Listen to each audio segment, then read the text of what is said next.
Market का अगला move क्या होगा? क्या कोई तरीका है इसे पता लगाने का?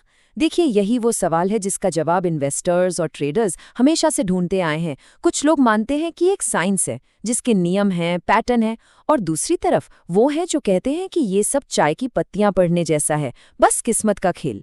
तो आखिर सच क्या है? चलिए इसी गुत्थी को सुलझाने की कोशिश करते हैं। आज हम क्या क्या देखने वाले हैं। सबसे पहले बात करेंगे ट्रेडिंग की दो बिल्कुल अलग दुनियाओं की। फिर चार्ट पढ़ने की कला को समझेंगे। टेक्निकल एनालिसिस यानी टीए के पीछे की सोच क्या है ये जानेंगे। फिर देखेंगे कि टेक्निकल ट्रेडर कौन से टूल इस्तेमाल करते हैं। और आखिर में उस बड़े सवाल का जवाब ढूंढेंगे कि ये सब साइंस है या सिर्फ एक अंधविश्वास। तो चलिए शुरू करते हैं। देखिए, बाजार को समझने के लिए मोटे तौर पर दो बिल्कुल अलग अलग सोच हैं, दो अलग अलग दुनियाएं।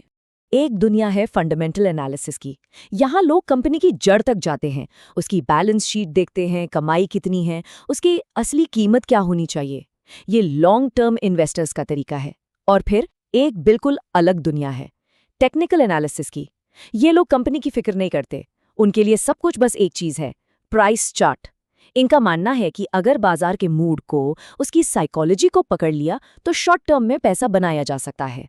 तो चलिए अब अपना पूरा ध्यान टेक्निकल एनालिसिस पर लगाते हैं और समझते हैं कि आखिर ये चार्ट पढ़ने की कला है क्या भला।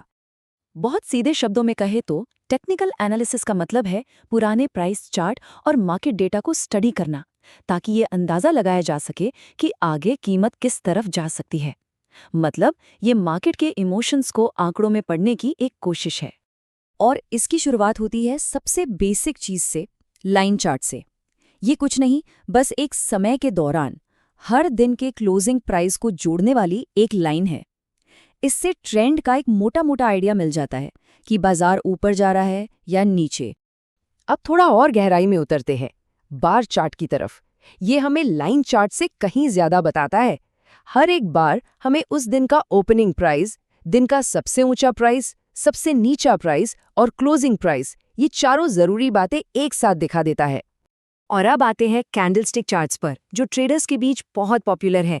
ये बार चार्ट जैसे ही है, पर इनमें रंगों का इस्तेमाल होता है जो इन्हें बहुत पावरफुल बना देता है। हरी कैंडल मतलब कीमत ऊपर गई और लाल कैंडल मतलब कीमत नीचे गिरी। एक ही नज़र में पता चल जाता है कि उस दिन बाजार में खरीदार हावी थे या बेचने वाले। अच्छा, तो ये चार्ट्स तो ठीक है, लेकिन जो लोग इन्हें देखते हैं वो आखिर किस फिलॉसफी पर यकीन करते हैं? इस पूरे एनालिसिस की नींव क्या है? टेक्निकल एनालिसिस असल में तीन बड़े आइडियाज पर टिका है। पहला, मार्केट हर चीज को डिस्काउंट करता है। मतलब कंपनी से जुड़ी कोई भी खबर, अच्छी या बुरी, पहले से ही शेयर की कीमत में शामिल है। दूसरा, कीमत ट्रेंड्स में चलती है, यानी प्राइस ऐसे ही रैंडमली ऊपर नीचे नहीं होता, वो एक खास दिशा पकड़कर चलता है। और तीसरा, इतिहास खुद को दोहराता है। क्यों? क्योंकि इंसानी फितरत यानी लालच और डर कभी नहीं बदलता, इसलिए जो पैटर्न पहले बने थे वो आगे भी बन सकते हैं। तो इन्हीं विश्वासों के आधार पर ट्रेडर्स कुछ खास टूल्स या औजारों का इस्तेमाल करते हैं। चलिए अब थ्योरी से प्रैक्टिकल की तरफ चलते हैं। इन सभी टूल्स का मकसद बस एक ही होता है, चार्ट पर ऐसे पैटर्न ढूंढना जिन्हें पहचाना जा सके। ये बहुत सिंपल चीजें भी हो सकती हैं, जैसे सपोर्ट और रेजिस्टेंस लाइनें, या फिर बहुत ही कॉम्प्लेक्स मैथमेटिकल इंडिकेटर्स भी हो सकते हैं। जैसे कि ये देखिए, ये है ज्ञान फैन। इसमें किसी प्राइस के लो या हाई पॉइंट से अलग अलग एंगल पर लाइनें खींची जाती हैं, ताकि मार्केट की ताकत या कमजोरी का अंदाजा लगाया जा सके। हाँ, ये देखने में काफी जटिल है और कई लोग इसकी असलियत पर सवाल भी उठाते हैं। एक और बहुत फेमस टूल है फाइबोनाची रिट्रेसमेंट। ये मैथ्स के कुछ खास अनुपातों का इस्तेमाल करके वो लेवल पता करता है जहां से कीमत के पलटने या रुकने के चांस ज्यादा होते हैं। ट्रेडर्स इन लेवल्स पर बहुत ध्यान देते हैं। और ये सब कुछ हमें इस पूरे विश्लेषण के सबसे बड़े सवाल पर ले आता है, क्या ये चार्ट्स, पैटर्न्स और इंडिकेटर्स का खेल वाकई कोई साइंस है या फिर ये सब बस एक अंधविश्वास है? देखिए, टेक्निकल एनालिसिस की सबसे बड़ी आलोचना यही है कि इसका कोई साइंटिफिक बेस नहीं है। जो लोग इसे नहीं मानते वे कहते हैं कि चार्ट पर कोई पैटर्न बन गया तो इसका ये मतलब बिल्कुल नहीं है कि स्टॉक उसी तरह से चलेगा। वे इसकी तुलना ज्योतिष या चाय की पत्तियां पढ़कर भविष्य बताने से करते हैं। ये बहुत ही जायज सवाल है। अगर ये सब सिर्फ मनगढ़ंत बातें हैं तो फिर इतने सारे लोग इस पर यकीन क्यों करते हैं? और सबसे बड़ी बात, कभी-कभी ये काम करता हुआ क्यों दिखता है? इसका एक बहुत दिलचस्प जवाब हो सकता है सेल्फ फुलफिलिंग प्रोफेसी। मतलब एक ऐसी भविष्यवाणी जो खुद ही खुद को सच कर दे। जरा सोचिए, अगर लाखों ट्रेडर्स एक ही पैटर्न पर यकीन करते हैं और जैसे ही वो पैटर्न बनता है सबके सब एक साथ खरीदने लगते हैं, तो क्या होगा? जाहिर है कीमत ऊपर जाएगी। तो भविष्यवाणी इसलिए सच नहीं हुई कि पैटर्न में कोई जादू था, बल्कि इसलिए सच हुई क्योंकि बहुत सारे लोगों ने उस पर एक साथ यकीन कर लिया।